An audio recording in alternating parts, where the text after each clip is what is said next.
Hello everybody and welcome to today's video. If you're new here, welcome to my channel. I hope you're all doing really well. So today's video is going to be a bit of a February reset. I feel like it's been such a long time since I sat down and filmed a video, and one of my goals for 2025 was to actually get a bit more consistent with posting on YouTube, which is a goal that I've definitely failed in January. So we're resetting for February.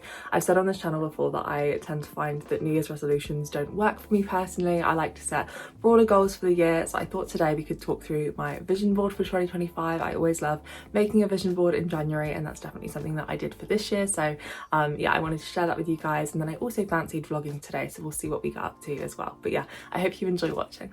I feel like January this year lasted forever. It feels like it was going on for a really long time, so I'm glad we're now in February getting the lighter evenings ever so slightly, and it's making me a lot more positive. I did definitely set myself some goals for January as well, so I thought we could look back at them. And the reason that I call them goals instead of New Year's resolutions is because I feel like for me personally, once I've broken a New Year's resolution, I then don't really go back to it because I think I've already broken it. So say my New Year's resolution was to drink more water, or like drink a certain amount of water every day. As soon as I then don't do it, I feel like I've completely broken it. Whereas if it was a goal for the whole year, I can then look back and think overall as a whole, did I drink more water that year? So yeah, that's why I personally find that vision boards work better for me. So I thought I will show you my vision board now. Also, I'm quite a visual person, so I like to display my goals and stuff in a creative way. So I have made my vision board. I actually have done one of these I think for the past 4 or 5 years. I think since 2021 was my first one. So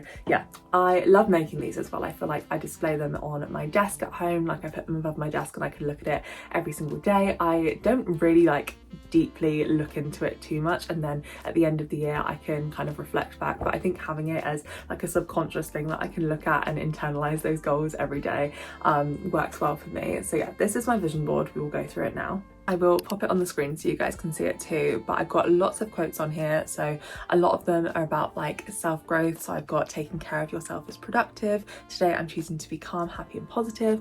A negative mind will never give you a positive life. Finally, she chose herself. So a lot of it is like kind of, yeah, like I said, self-growth kind of stuff, but I thought they were some good quotes to summarize my aspirations for this year. I've also got a few like health and fitness related things. I've got going to the gym more, eating a bit more healthily, sleeping more, drinking more water, all classic kind of New Year's resolution vibe kind of things.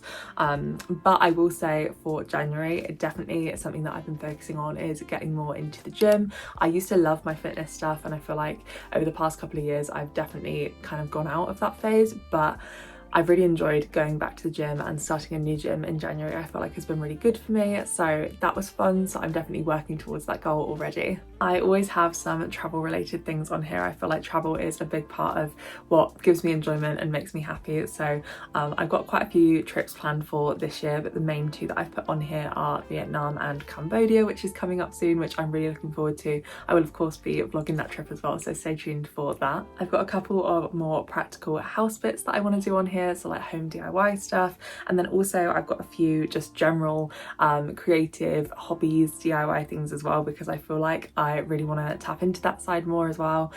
Last year I did some, I think it was like cookie decorating as a Galentine's party, and I feel like that was really fun. Me and my friend Jess in the summer did some painting on some like magnets, and that was really cute. So I definitely want to kind of, I don't know, hone in on my creativity this year, I feel like is how I would describe it, and do some more like nice hobbies with my friends and stuff. I will be turning 25 this year, so I've got a couple of references to that. I also always do a costume party for my birthday, which if you've subscribed to my channel for a while, you will know I always set a theme and I do a costume party with my friends. So I've already decided the theme for this year. I'm definitely a birthday person. I love celebrating my birthday.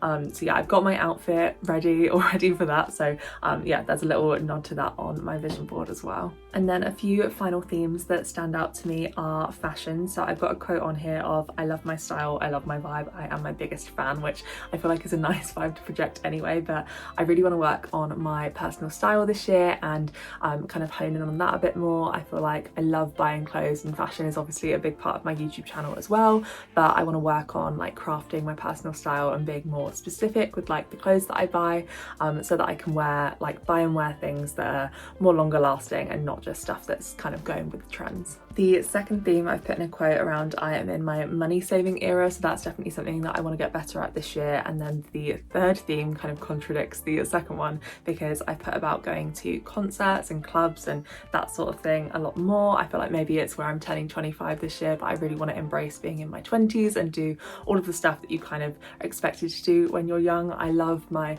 life at the moment and just everything that I do, but I feel like I am a very chilled person. I go out to like National Trust Gardens on a weekend, and I definitely want to kind of do more stuff that normal people do in their 20s. Is kind of the vibe that I want to do this year. And that's not to say that National Trust Gardens aren't so cool, but I feel like I love going outside and exploring new places and all that sort of thing in the summer. I just feel like, especially whilst I am in my early mid 20s, I want to go out clubbing more and do more of that side of thing, which is something that I feel pre-COVID I did loads, and since that I haven't really done as much, and it's still something that I enjoy. So yeah, a note to self that I want to do more of that this year. So yeah, that is my 2025 vision board. I am very happy with how that's come out. I feel like that's something that I can look at throughout the year and kind of is a reflection of my general goals for what I'm wanting for myself for 2025. I would definitely be curious to know if you do a vision board, and if so, what is on your vision board for 2025.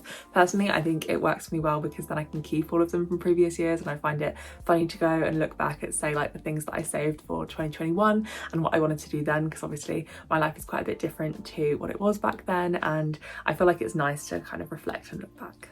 So as I mentioned, I want to do some more creative hobbies this year, and baking is one that I've always enjoyed, especially in the winter months. I feel like baking is kind of a nice cozy hobby to do. So my usual recipes that I go to are brownies or cookies, but today I thought we could make some flapjacks. I feel like that also goes along the theme of being a bit healthier, because where they're oats, in my mind they're a bit healthier, although I know they have golden syrup as well, so probably not the healthiest thing ever, but as like a nice sweet treat, I feel like flapjacks are probably a good way to go. So that's what we're going to be making today. I've got a BBC Good Food recipe up, and we're going to make some flapjacks.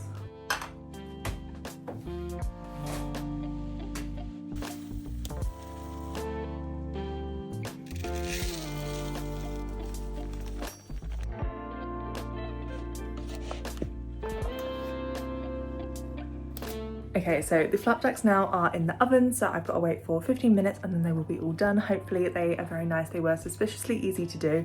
I did drizzle some golden syrup over the top, which then I thought afterwards might burn in the oven, so hopefully that doesn't, hopefully it's okay. But yeah, they were really easy, and yeah, I love the smell that my house has when I've done some baking as well. One thing I was going to say as well is that I went to the shops the other day and I saw these really nice tulips, which I will show you, because I bought myself some flowers, which isn't something that I'm really in the habit of doing. However, something that I'm probably going to do more this year, because yeah, who says that you can't buy yourself flowers? I feel like that is a Miley Cyrus song, but still. Yeah, I just thought they were really pretty, and I love when I have flowers in my house. I feel like it feels so much more put together and homely. And our flapjacks are out of the oven now, and they are looking very nice. I am very happy with them. Of course, we've got to do a little flapjack taste test, so cheers. Really nice. We have now jumped forward to the evening, and I thought I would close out today's video by having a mini pamper night.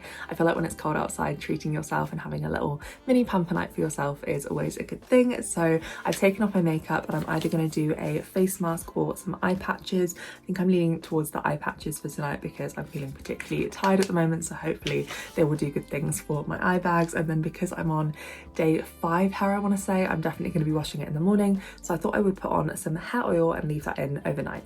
So yeah, let's do that now. I really don't know too much around the science behind hair oil, but I feel like if I just put it in my roots, hopefully it will do good things for my scalp. And then this is also banana scented, so I love the smell of it, at least. I actually prefer to do this when I've got my hair in a ponytail, because I find it goes on so much easier, and I can just run the little nozzle thing through my hair, and then hopefully it's gonna soak into my scalp overnight.